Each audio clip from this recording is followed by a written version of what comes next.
Assalamualaikum warahmatullahi wabarakatuh. Waalaikumsalam warahmatullahi wabarakatuh. Kepada yang terhormat Bapak Kepala SMP Negeri 2 Secang, Bapak Budi Sayuto SPD MPD, Bapak Ibu Guru CGB Angkatan 10 SMP Negeri 2 Secang yang kami hormati, Bapak Ibu Guru SMP Negeri 2 Secang yang kami hormati pula. Puji syukur kita panjatkan kehadirat Allah Subhanahu wa Ta'ala yang telah memberikan hidayah, nikmat, rahmat kepada kita, sehingga pada siang hari ini kita dapat berkumpul di dalam ruangan ini dalam keadaan sehat tanpa halangan apapun. Acara yang pertama yaitu pembukaan. Acara yang kedua menyanyikan lagu kebangsaan Indonesia Raya. Acara yang ketiga sambutan Bapak Kepala SMP Negeri 2 Secang. Acara yang keempat, acara inti yaitu diseminasi atau penyebaran pemahaman budaya positif. Acara yang kelima, tanya jawab. Acara yang keenam, refleksi. Dan acara yang terakhir, penutup. Acara yang pertama yaitu pembukaan. Mari kita awali kegiatan pada siang hari ini dengan membaca basmalah bersama-sama. Bismillahirrahmanirrahim. Semoga dengan bacaan bismillah ini akan memperlancar kegiatan kita pada hari ini dan semoga membawa manfaat bagi kita dan bagi kemajuan sekolah tercinta kita SMP Negeri 2 Secang. Acara yang kedua menyanyikan lagu kebangsaan Indonesia Raya yang akan dipandu oleh Ibu Rahmi Budi Widyasari. Kepada Ibu Rahmi dipersilahkan. Hadirin dimohon berdiri. Hiduplah Indonesia Raya 3, 4. Indonesia tanah airku, tanah tumpah darahku. Di sanalah aku berdiri, jadi pandu hidupku. Indonesia kebangsaanku, bangsa dan tanah airku. Marilah kita berseru, Indonesia bersatu. Hiduplah tanahku, hiduplah negeriku, bangsaku, rakyatku semuanya. Bangunlah jiwanya, bangunlah badannya untuk Indonesia Raya. Indonesia Raya, merdeka, merdeka, tanahku, negeriku yang ku cinta. Indonesia Raya, merdeka, merdeka, hiduplah Indonesia Raya. Indonesia Raya, merdeka, merdeka, tanahku, negeriku yang ku cinta. Indonesia Raya, merdeka, merdeka, hiduplah Indonesia Raya.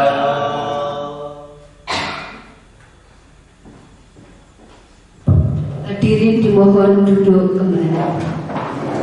Acara yang ketiga yaitu sambutan dari Bapak Kepala SMP Negeri 2 Secang.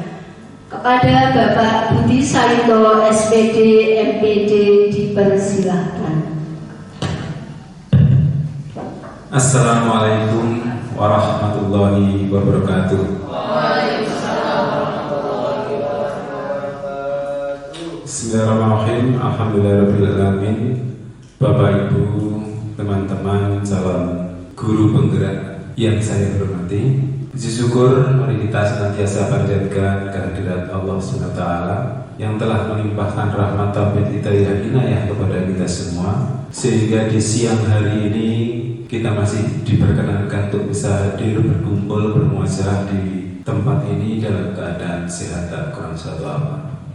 Salawat dan salam semoga senantiasa tercurah atas Nabi Muhammad SAW yang kita nantikan sahabatnya insyaallah di yaumul akhir. Bapak Ibu yang saya hormati, hari ini kita berkumpul dalam suasana yang panas ya, di luar sana. Namun suasana panas di luar sana itu tidak seperti di dalam ruangan ini. Saya merasakan sangat sejuk di ruang ini. Kenapa? Saya merasakan sangat sejuk, penuh harapan, berbahagia, karena ruangan ini saat ini menjadi salah satu bukti, salah satu tonggak bahwa sekolah kita ini akan menjadi lebih baik. Kehadiran panjenengan dua orang guru penggerak, Bapak Sutaryoto dan Ibu Puji, dan calon guru penggerak angkatan 10 yang berjumlah 10 orang, dan tak lupa angkatan 11 yang dikurangi 10-nya yaitu hanya 1 orang. Ini betul-betul membahagiakan saya. Kenapa Bapak Ibu?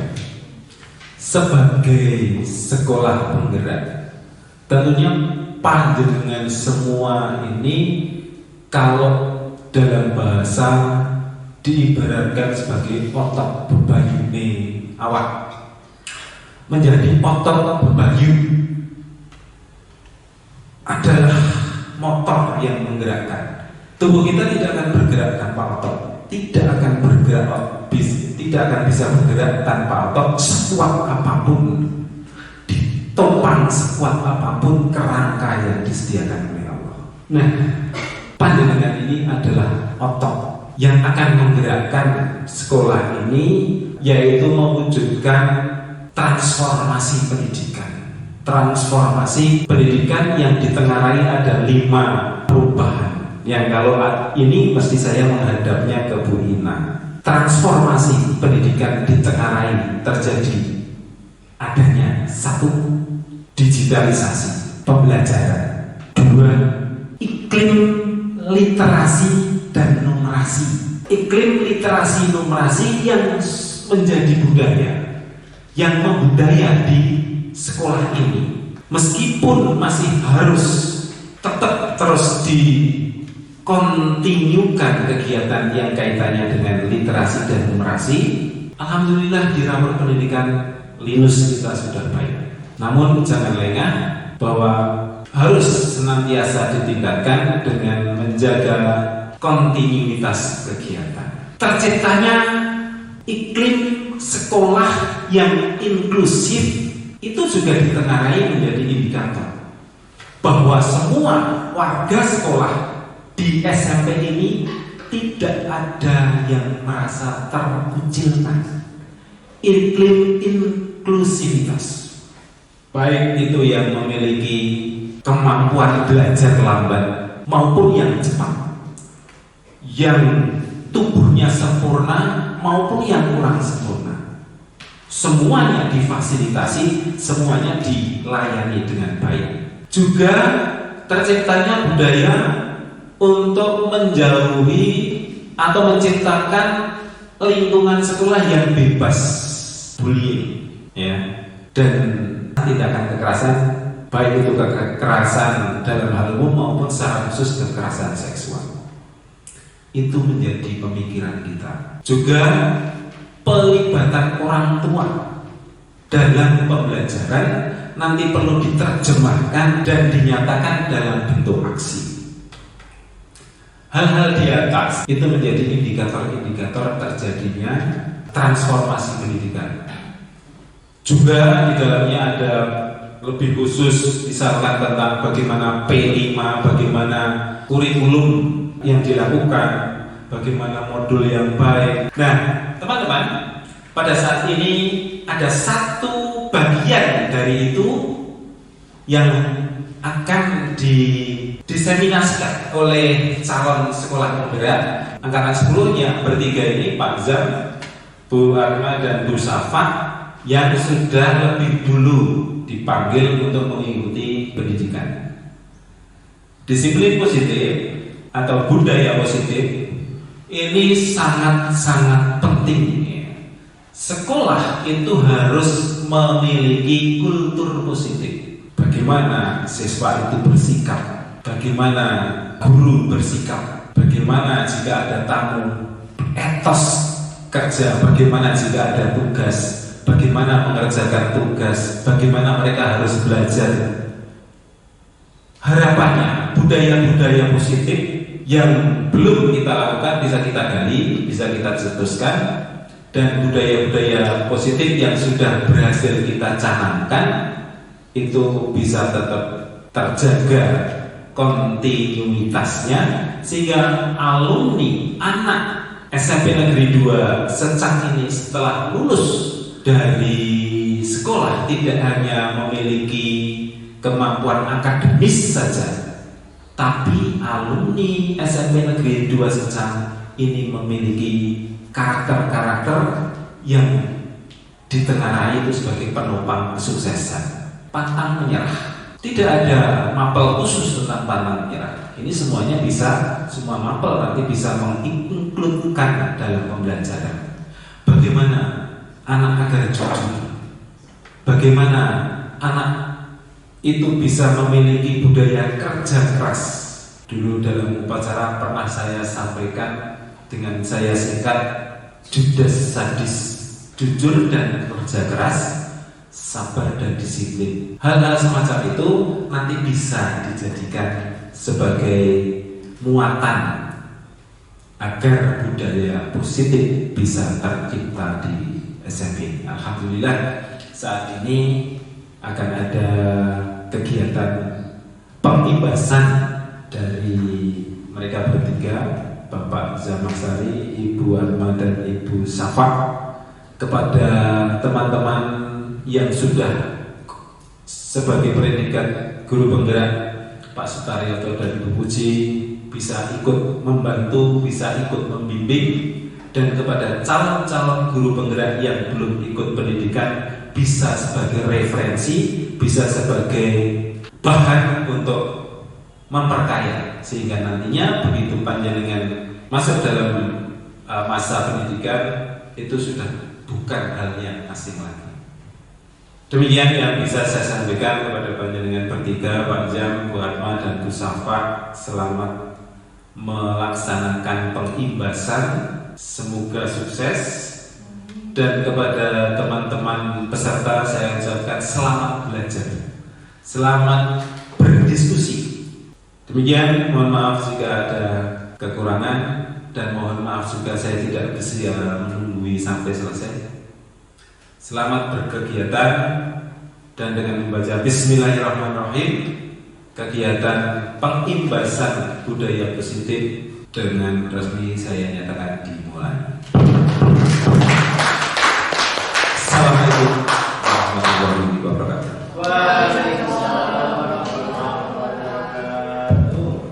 Terima kasih kepada Bapak Kepala Sekolah yang telah memberikan arahan, bimbingan dan semangat kepada kami, kepada kita semua.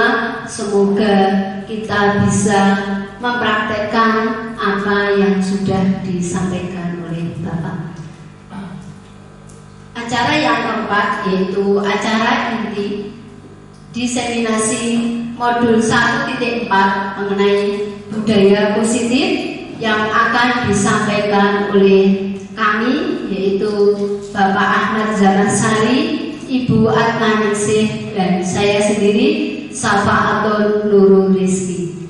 Dan sebelumnya kami mohon maaf, nanti minta tolong untuk Bapak Ibu yang sudah menjadi guru penggerak seperti Bapak Sutaryoto dan Ibu Pujiatun, kalau dalam penyampaian kami masih kurang sempurna, mohon untuk dibetulkan, disempurnakan. Terima kasih. Untuk yang pertama akan kami sampaikan yaitu tentang budaya positif.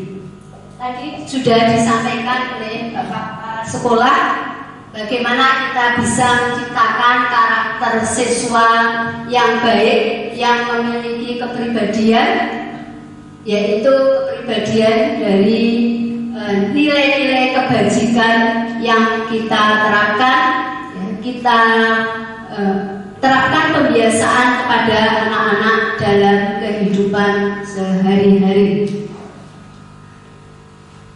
Untuk yang pertama, nanti saya harapkan Bapak Ibu sebelum kita mulai pembahasan tentang disiplin positif ini, silakan nanti berpasangan, satu mengepalkan tangan, kemudian yang lain berusaha untuk membuka kepalan tangannya. Bagaimana Bu? Sudah? Apa yang terjadi? Apa yang dirasakan? Kekuatan. Kekuatan. Saya Ya. bisa mempertahankan, dia berusaha membuka. Oke. Bu Ina berusaha mempertahankan, tapi Bu Puji juga berusaha membuka. Kalau Bu Ais bagaimana Bu Ais? Iya. Berarti kesimpulannya bagaimana? Ini Pak, ini saya juga harus terbuka. Kesimpulannya masing-masing berusaha untuk mempertahankan kepala tangan. Nah, berarti dari sini kita bisa mengontrol diri kita sendiri.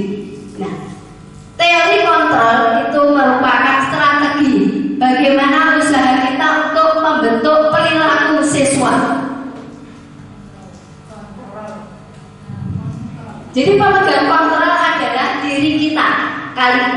Mohon maaf, Bapak Ibu tadi berusaha untuk mempertahankan kepala tangan itu karena diri kita sendiri yang memegang kontrol itu, bukan orang lain.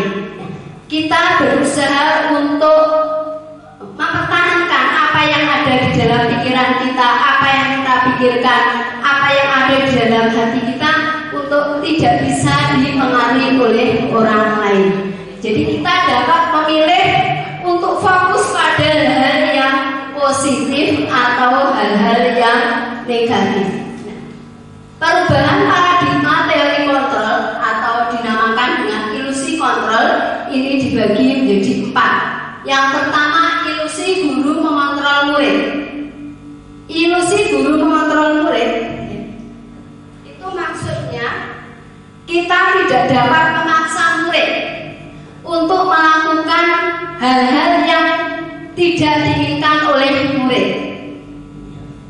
Jadi murid atau siswa itu memiliki pilihan sendiri apa yang harus mereka lakukan. Jadi kita tidak bisa memaksa harus seperti ini. Itu ilusi yang pertama. Kemudian ilusi yang kedua, kritik. Ilusi bahwa kritik dan membuat orang merasa bersalah dapat menguatkan karakter. Murid menjadi tergantung pada guru untuk berusaha. Jadi murid itu memiliki ketergantungan. Kalau tidak disuruh oleh guru tidak akan melakukan suatu perbuatan atau kegiatan.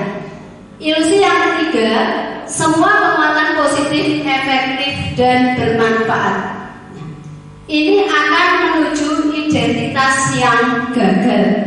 Ketika semua penguatan positif ya, dan efektif itu bermanfaat. Yang keempat, ilusi bahwa orang dewasa memiliki hak untuk memaksa. Nah, perilaku memaksa itu tidak akan efektif untuk masa yang akan datang. Dari beberapa ilusi itu kita simpulkan bahwa ketika kita akan mengubah orang lain, maka kita berusaha untuk mengubah diri kita sendiri. Ketika kita berusaha untuk mengubah siswa kita, bagaimana kita bisa merubah anak kita, bisa mengetahui bahwa anak itu memiliki kesadaran untuk senantiasa berbuat baik, berbuat sesuai dengan nilai-nilai kebaikan yang ada. Jadi perubahan paradigma stimulus respon dari teori kontrol itu, kita akan berusaha untuk mengendalikan perilaku atau tingkah laku murid. Stimulus responnya, kita mencoba mengubah orang agar berpandangan sama dengan kita. Teori kontrolnya, kita berusaha memahami pandangan orang lain tentang dunia.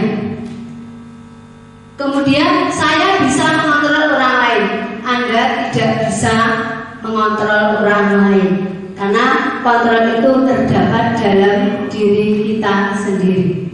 Jadi disiplin positif,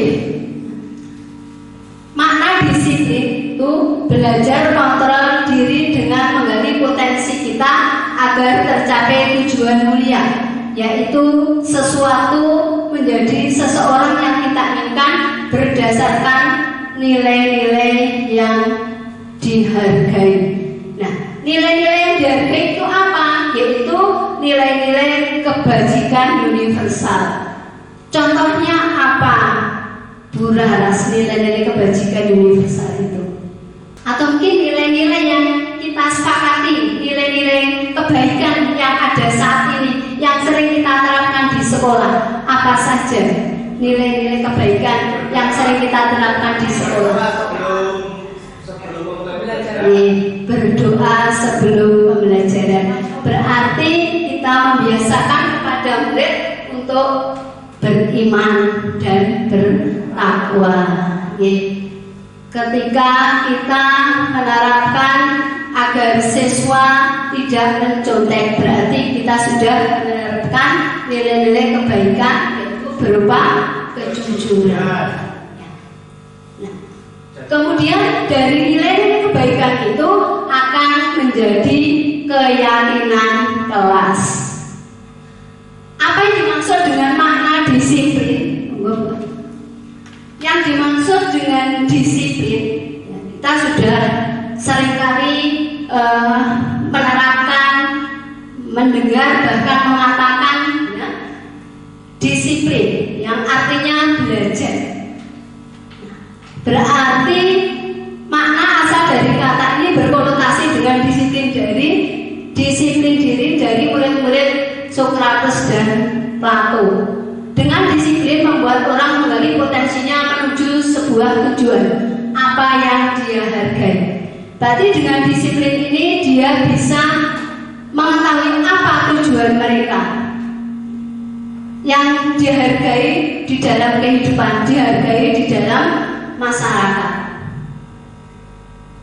Namun dalam budaya kita, makna kata disiplin telah berubah menjadi sesuatu yang dilakukan seseorang pada orang lain untuk mendapatkan kepatuhan.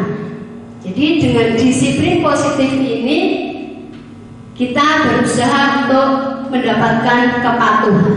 Nah, harapannya yang akan kita harapkan dari siswa kita, bagaimana siswa itu melakukan nilai-nilai kebajikan, nilai-nilai positif yang nanti akan menjadi budaya positif di sekolah, itu bisa muncul dari pribadi siswa itu sendiri secara kesadaran. Tidak perlu kita paksa-paksa, ya, tidak perlu kita tekan, akan tapi bagaimana berusaha agar siswa itu memiliki kemauan sendiri. Saya harus mengerjakan tugas tepat waktu, saya harus jujur, maka saya harus belajar dengan sungguh.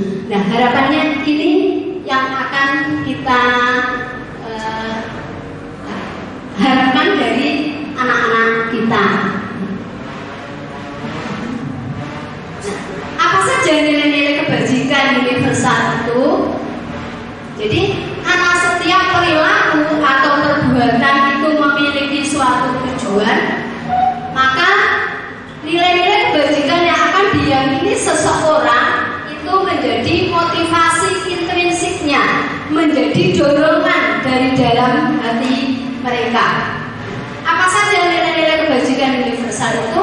Yaitu yang terdapat di dalam profil pelajar Pancasila. yang ini nanti akan menjadi karakter dari siswa kita. Apa saja dimensinya? Yang pertama beriman, bertakwa, dan berakhlak mulia. Yang kedua mandiri. Yang ketiga bernalar kritis, berkebinekaan global, gotong royong, dan kreatif. Nah, ini yang dimaksud dengan nilai-nilai kebajikan universal yang semoga bisa menjadi budaya positif di sekolah kita. Sebelum kita lanjutkan dengan topik berikutnya yang akan dibawakan oleh Bapak Ahmad Zamasari, biar tidak ngantuk, kita menyanyikan lagu Profil Pelajar Pancasila terlebih dahulu. 1, 2, 3. Belajar Pancasila, beriman dan bertakwa pada Tuhan Yang Esa, berpengalaman mulia, berkebinekaan global, gotong royong mandiri, kreatif dan bernalar kritis. Terima kasih. Ini yang menyuruh malah tidak bisa menyanyi, mohon maaf. Banyak sekali, banyak kekurangan dari saya, mohon maaf. Nanti bisa disempurnakan di acara tanya jawab. Sekian dari saya, monggo bisa dilanjutkan oleh Bapak Ahmad Zamasari.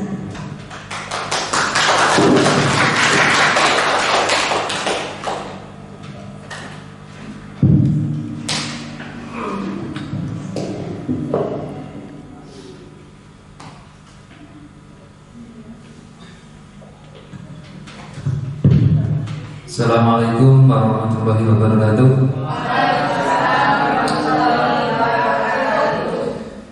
Bagaimana, masih semangat ya? Alhamdulillah, walaupun dalam kondisi yang lapar, tapi kita tetap semangat ya. Oke Bapak Ibu hebat. Pada kesempatan kali ini tadi kita sudah berkolaborasi, berdiskusi, kemudian belajar tentang disiplin positif dari Bu Salwa Atum. Kemudian juga kita sudah mendengar nilai-nilai kebajikan apa yang diperlukan seorang siswa murid ketika kita ingin anak-anak kita bisa menjadi seorang murid yang sesuai dengan karakter profil pelajar Pancasila. Nah, saya akan melanjutkan untuk mencapai ke arah sana. Kita terkadang mendapatkan sebuah hambatan, rintangan, bahkan ancaman. Kalau kesiswaan itu biasa, terancam itu biasa. Artinya di sini kita perlu sebagai seorang guru kita memahami bagaimana anak siswa kita itu mereka melakukan apa, tindakan apa itu motivasinya apa. Kemudian apa karena dia takut atau karena dia ingin diberi imbalan, apa dia ingin masuk surga, Bu Sutri seperti itu. Apakah dia ingin masuk neraka? Itu katanya Bu Beati kan seperti itu. Kemudian dari teori motivasi, hukuman dan penghargaan dan restitusi, kita akan menciptakan anak-anak yang benar-benar berperilaku positif. Seperti kita ketahui, contoh, saya akan kasih siswa wakil Pak Sutaryoto. Pengen jadi guru itu motivasinya apa? Motivasi saya menjadi guru, kalau di awal ya saya pengen lebih nyaman bekerja dibanding orang tua. Kalau selanjutnya pikiran saya berubah. Jadi selanjutnya saya berpikir bahwa guru itu salah satu orang yang berharga menurut saya, karena saya yakin dari semua siswa yang saya ajar, salah satunya mungkin ada yang bisa membantu saya nanti jika saya masuk ke neraka itu Pak. Jadi mungkin ada sisi baik saya yang mungkin pernah didengar langsung ataupun contoh dari saya yang dilihat langsung, sehingga itu menjadi panduan anak seperti yang saya lakukan itu. Mudah-mudahan saya tidak melakukan yang jelek sehingga anak mengikuti saya, jadi nanti kalau saya di surga malah saya ditarik ke neraka gitu. Terima kasih ya. Terima kasih tepuk tangan pada Pak Sutaryanto. Apresiasi yang sangat luar biasa. Memang awal itu, maka ini namanya pembelajaran panjang aja seperti ini. Pak Sutaryanto itu kan guru penggerak. Setelah jadi guru penggerak seperti itu. Mungkin dulu sebelum guru penggerak tidak seperti itu. Artinya, memang motivasi itu bisa berasal dari dalam, bisa berasal dari luar. Mbak Eni, kalau menyimak dari Pak Sutaryanto tadi, mana yang motivasi intrinsik, mana yang berasal dari eksternal? Mungkin yang pertama niatnya dari Pak Sutaryanto itu adalah yang eksternal, karena motivasinya itu kan dari awal dia mungkin pengalamannya belum, terus dia motivasinya adalah untuk lebih nyaman daripada orang tuanya. Nah itu berarti motivasi dari luar. Kemudian untuk dari dalam sendiri adalah untuk yang kedua, untuk dia selamat dari neraka. Dia berharap salah satu miliknya itu untuk menyelamatkannya. Ya, dari neraka itu juga dari Gusti Allah.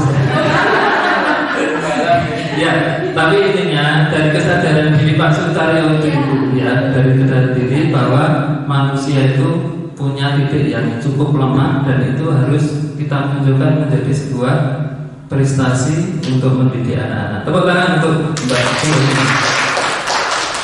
Dari dua pendapat tadi kita sepakat bahwa motivasi anak, apalagi kita ya, apalagi siswa, itu berarti dengan berbagai kacamata kepentingan, kemudian kebutuhan anak-anak itu, sehingga kita harus bisa menyesuaikan. Yang pertama, untuk menghindari ketidaknyamanan atau hukuman. Ini jargonnya Pak Imam. Seperti itu ya. Ras seragam, bosan.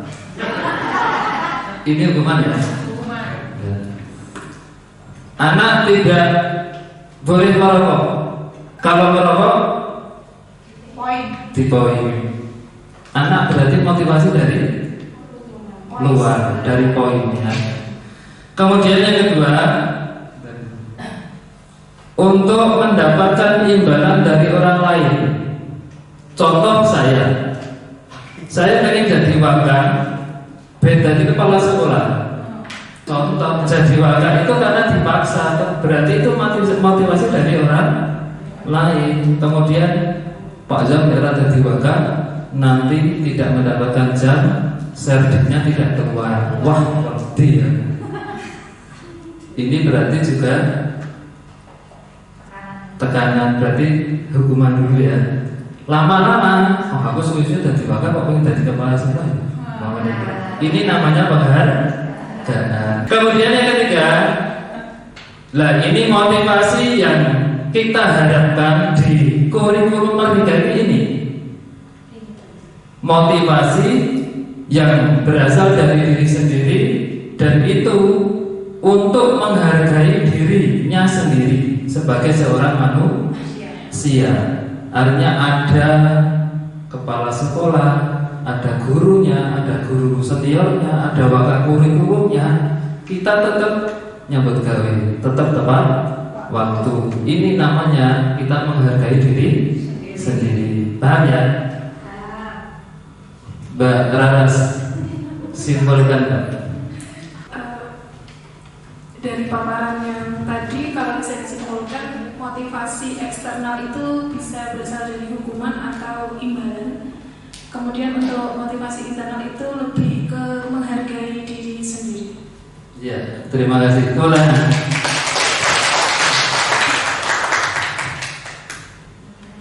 Selanjutnya, tadi mungkin kita masih tertarik ya. Berarti Ibu Pujiastuti. penghargaan itu penting betul. Penting. Siapa yang sepakat? Penghargaan bagi seorang anak itu bisa menjadi motivasi dan itu bisa berdampak positif atau negatif? Negatif ya. Pak Saudara itu sepakat? Ya, berarti ribet itu saat saya belum mengikuti guru penggerak itu saya sering kue ndak iso tak bisa bayar, kue ndak iso tak bisa ketemu gitu. Tapi sekarang ada cetil sudah. Kenapa? Karena ternyata itu dalam memberi motivasi cuma jalan jangka pendek. Betul ya? Ya. Artinya mari kita memberi motivasi pada anak, tapi berasal dari diri sendiri, gitu ya. Kemudian selanjutnya Bu, ini kita lihat kata-kata dari KHD. Merdeka itu artinya tidak hanya terlepas dari perintah, akan tetapi juga cakap buat memerintah diri sendiri. Ini yang berat. Mungkin ya, Pak Sudaryoto, Pak Bu Puji mungkin sudah diperintah oleh dirinya sendiri itu sudah. Makanya saya ada perbedaan memang. Bu Puji itu sidik-sidik inisiatifnya ada. Itu berarti dari diri sendiri. Itu fungsinya pendidikan guru penggerak seperti itu ternyata. Terus kemudian selain hukuman penghargaan tadi ada namanya restitusi. Restitusi menjadi sebuah proses bagaimana anak itu bisa menyadari kesalahan, bisa memperbaiki kesalahan untuk kemudian dia berproses lebih lanjut tanpa kemudian anak itu merasa bersalah. Intinya di situ garis besarnya. Kalau saya pernah pakai sekolah A sampai sak paragraf sudah tidak begitu hafal. Kita lihat proses di aksi nyata saya. Contoh walaupun itu asli itu anak Mbak Laras. Cinta contoh sih roto-roto aneh-aneh. Ini contoh segitiga restitusi yang coba saya nyatakan dalam aksi nyata saya.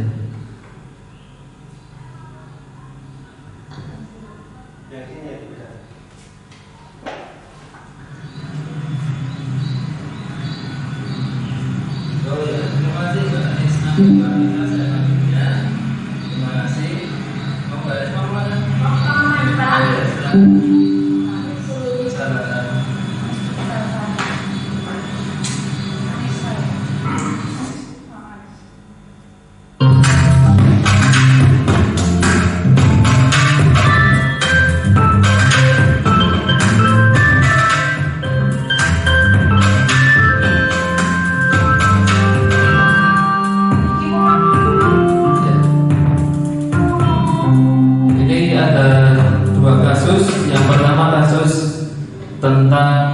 Sekolah Adriata, karena saya visi saya termasuk menciptakan lingkungan peduli lingkungan.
siap kelas. Sekian yang banyak dari kami. Wassalamualaikum warahmatullahi wabarakatuh. Ya, demikian salah satu praktek penerapan segitiga restitusi yang coba saya terapkan di kelas 8C. Kemudian dari video tadi, artinya ketika ada anak yang membuang sampah, kalau dalam konsep hukuman berarti anak itu dihukum konoran bendera atau disuruh menghormati kepala sekolah secara langsung 1 jam. Itu kan hukuman. Lah, penerapan segitiga restitusi seperti itu. Tahapan segitiga restitusi yang pertama, menstabilkan identitas. Menstabilkan identitas ini bagaimana anak itu jangan sampai merasa yang paling bersalah. Itu artinya di sini mengembalikan identitas anak itu.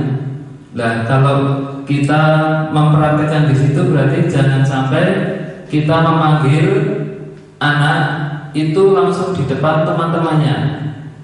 Kita geret di kandang, di kelas lain, kemudian kita tanya baik-baik bagaimana anak itu merasa kalau dia itu tidak salah secara keseluruhan.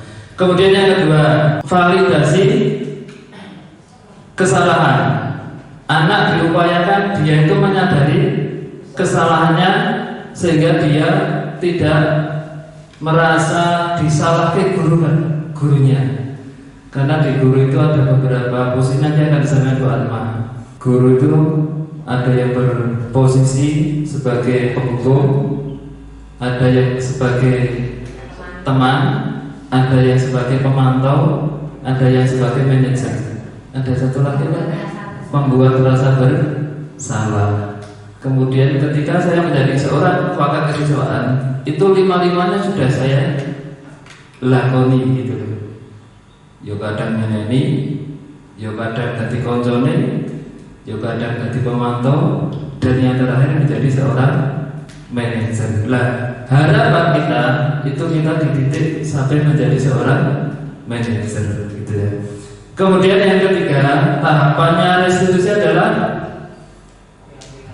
keyakinan kelas, menanyakan keyakinan kelas, nagih sama siswa itu, karena keyakinan kelas yang membuat kita bersama gurune memantau, memfasilitasi, kemudian menyimpulkan gitu. Tetapi anak-anak itu sudah sepakat. Nah, artinya di sini fungsi menanyakan keyakinan kelas itu menjadi penting ketika kita menjadi guru untuk meluruskan ketika anak melanggar kesepakatan yang sudah ada di dalam kelas itu.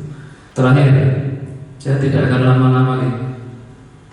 Kemudian ciri-ciri restitusi nomor 9.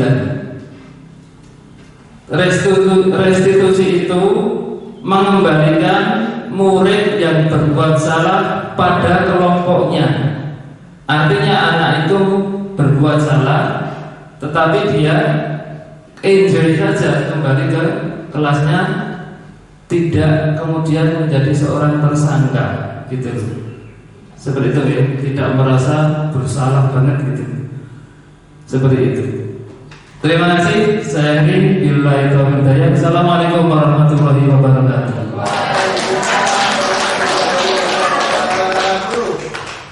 Assalamualaikum warahmatullahi wabarakatuh.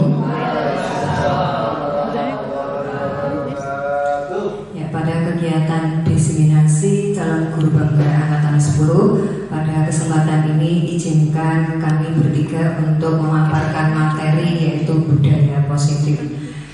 Di sini saya akan menyajikan materi tentang topik 3, yang mana ini tidak asing lagi di telinga Bapak Ibu, yaitu mengenai keyakinan kelas. Nah, pada kurikulum Merdeka ini pastinya Bapak Ibu guru tidak asing dengan keyakinan kelas di sini ya, di mana siswa diharapkan memiliki profil pelajar Pancasila. Tadi Bapak Ibu guru sudah bernyanyi dengan suasana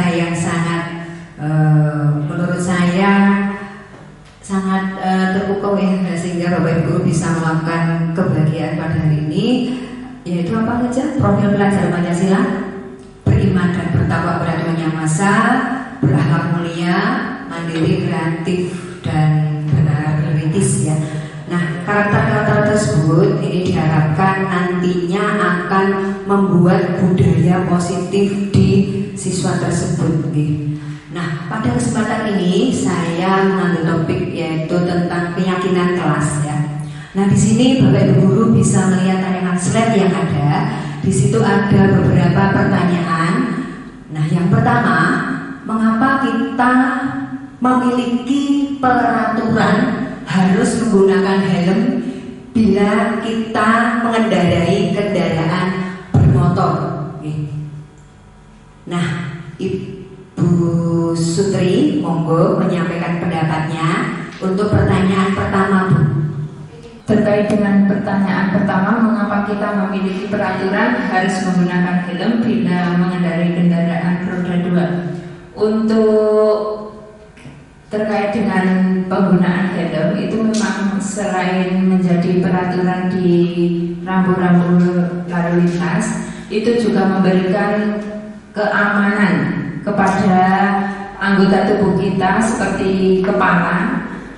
Misalnya ketika melewati di jalan yang ada pohon yang rimbun atau pohon yang besar, kemudian ada ranting yang jatuh pas lokasi di kepala, kan kepala kita menjadi aman.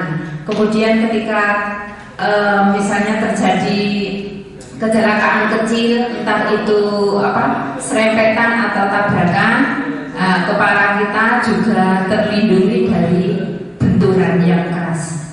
Seperti itu. Terima kasih atas tanggapan dari Ibu Sutri yang sangat bagus sekali. Bu Sutri tadi menyampaikan bahwa menggunakan helm saat berkendaraan bermotor yang pertama untuk melindungi kepala jika ada beberapa benda yang jatuh di atas kepala kita. Berarti itu termasuk pada peraturan atau mengacu pada keyakinan? Keyakinan. Berarti kalau keyakinan itu berbeda dengan peraturan. Kalau keyakinan muncul dari dalam diri sendiri atau tidak? Dari dalam diri sendiri ya. Nah, ada kesadaran diri bahwa saya harus menggunakan helm untuk melindungi kepala ya. Kemudian yang kedua, jika itu menggunakan helm misalnya karena takut ditilang oleh polisi, pernah tidak Bapak Ibu guru bahwa polisi beda kalau misalnya kita menggunakan masker karena takut dengan petugas kesehatan gitu ya. Petugas kesehatan saya harus pakai masker dulu. Apalagi kalau misalnya kita di puskesmas ya, ada beberapa orang yang sakit di situ, kita menggunakan masker karena takut dengan perawat pada saat itu akan menegur.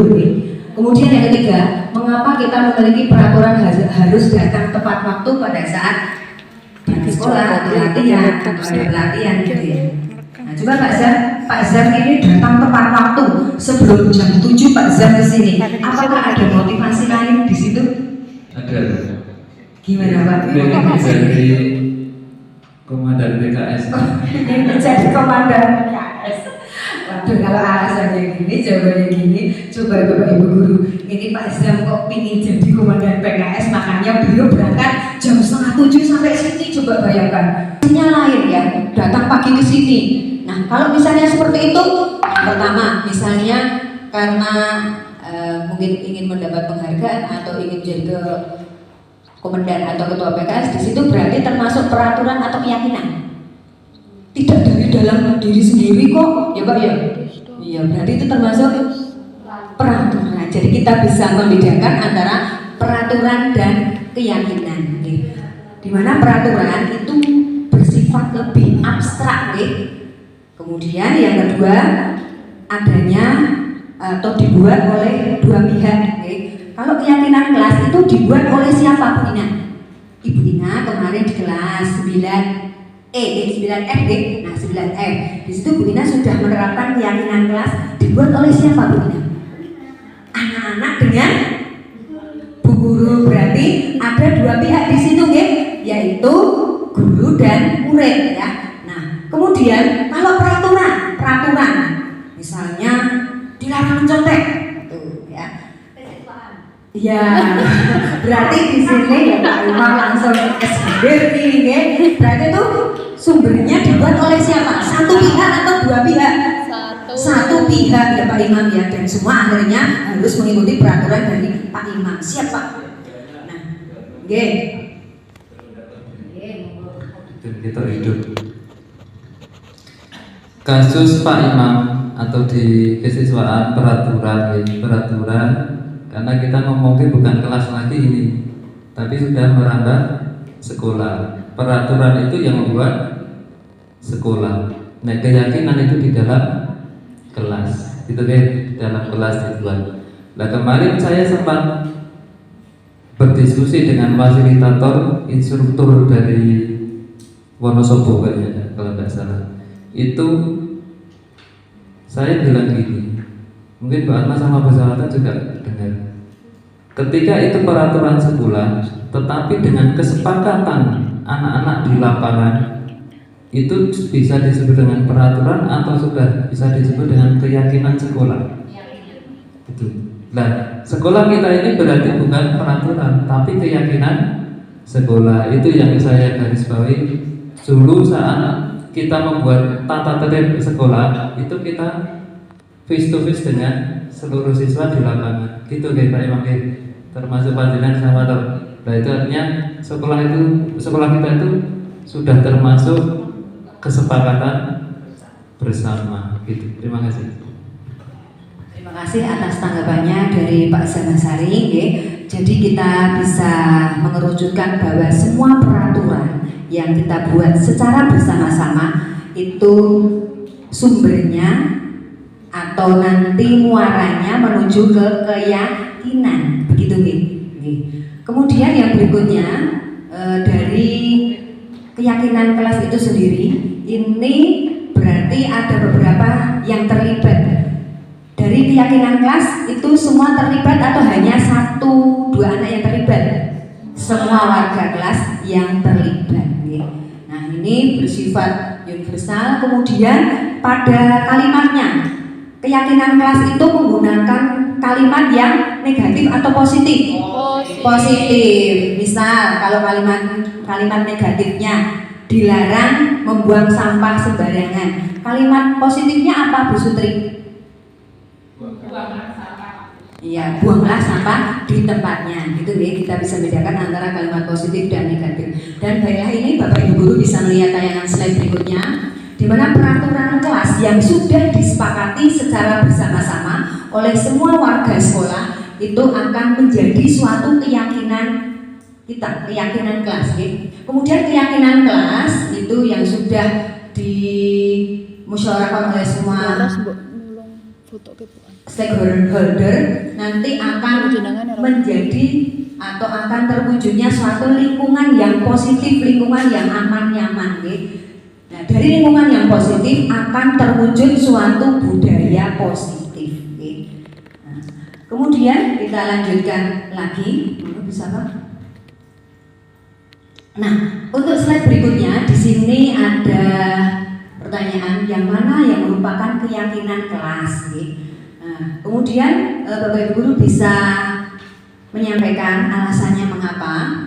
Yang pertama yaitu datang tepat waktu, mengucapkan salam, menjaga kebersihan sekolah, berdoa sebelum dan sesudah kegiatan, aktif dan dalam pembelajaran, tertib. Nah, di sini kesepakatan kelasnya kita bisa menuliskan di situ. Misalnya ada kalimat seperti itu, kami guru dan murid saling menyayangi, berarti keyakinannya saling menyayangi. Kemudian kami murid yang semangat belajar, keyakinannya apa? Semangat. Jadi menggunakan kalimat yang singkat, padat, jelas dan mudah dimengerti dan kalimatnya positif. Kemudian yang C, kami murid yang peduli terhadap teman-teman. Jadi apa keyakinannya? Peduli. Nah, jadi akhirnya keyakinan itu akan menggerakkan siswa untuk bersemangat dan melakukan tindakan yang harus dilakukan. Ya, berikutnya lagi. Dan siswa akhirnya bertanggung jawab atas apa yang dilakukan. Nah, di sini ciri-ciri dari keyakinan kelas tersebut dalam pembuatan keyakinan kelas yang pertama bersifat abstrak, kemudian universal, Yang ketiga, dalam bentuk kalimat positif, bukan kalimat negatif. Seperti tadi, dilarang buang sampah sembarangan menjadi buanglah sampah pada tempatnya. Kalau yang kedua misalnya ada kalimat begini, dilarang mencontek. Kalimat positifnya menjadi iya, kerjakan sendiri bisa. Iya, seperti itu, okay. Atau jujur gitu bisa, okay. Kemudian yang keempat di sini mudah dipahami dan mudah diingat. Jadi kalimat pada pembuatan keyakinan kelas itu yang mudah diingat, jangan bertele-tele kalimat panjang lebar. Akhirnya siswa itu tidak mengerti apa yang menjadi keyakinan kelas tersebut. Yang kelima, sesuai dengan kondisi kelas dan sekolah. Yang keenam, semua warga sekolah juga ikut terlibat, semua stakeholder di situ terlibat semuanya, baik guru, siswa, ya, waka, kepala sekolah atau TL semuanya akan terlibat. Kemudian yang ketujuh di sini bersedia meninjau kembali keyakinan kelas yang sudah ada. Jadi bisa ditindaklanjuti, misalnya yang ini